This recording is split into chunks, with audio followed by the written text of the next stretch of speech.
Neyveli NLC சுரங்கத்தில் தமிழ்நாடு சட்டமன்ற பேரவையின் பொது நிறுவனங்கள் குழு ஆய்வு மேற்கொண்டு வருகிறது. விவரங்களை செய்தியாளர் தேவநாதன் வழங்கி கேட்கலாம்.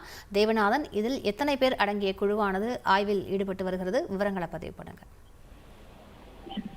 அணைக்கட்டு சட்டமன்ற உறுப்பினர் நந்தகுமார் தற்போது சட்டமன்ற பேரவையினுடைய பொது நிறுவனங்கள் குழு தலைவராக இருக்கிறாரு. இவர் தலைமையிலான இந்த குழு பார்த்தோம் அப்படின்னா செங்கம்பிரி, காட்டுமன்னார் கோயில் சட்டமன்ற உறுப்பினர் சிந்தனை செல்வன் அடங்கிய குழுவினர் தற்போது என்எல்சி முதல் சுரங்கத்துல தங்களுடைய ஆய்வு மேற்கொண்டுட்டு இருக்காங்க.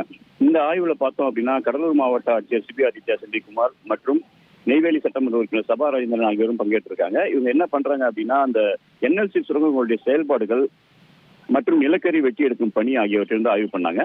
அதே போல பார்த்தோம் அப்படின்னா நிலக்கரி கையிருப்பு எவ்வளவு இருக்குது அப்படின்றதையும் அவங்க ஆய்வு பண்ணாங்க.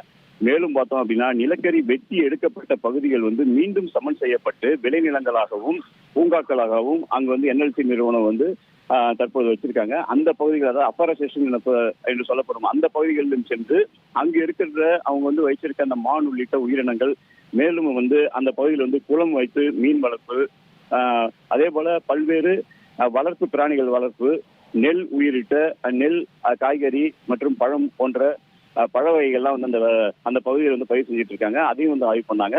அதே போல தற்போது அந்த என்எல்சி சுற்றியுள்ள பகுதிகளிலும் அவர்கள் தங்களுடைய ஆய்வு மேற்கொண்டுட்டு இருக்காங்க. இந்த ஆய்வு அறிக்கை பின்னர் இன்று மாலையில பார்த்தோம் அப்படின்னா மாவட்ட ஆட்சியர் தலைமையில இந்த குழுவை சேர்ந்த மேலும் 9 உறுப்பினர்களோடு இணைந்து அது குறித்த ஒரு ஆய்வு கூட்டம் நடைபெற இருக்கிறது. விரிவான விவரங்களுக்கு நன்றி தேவநாதன்.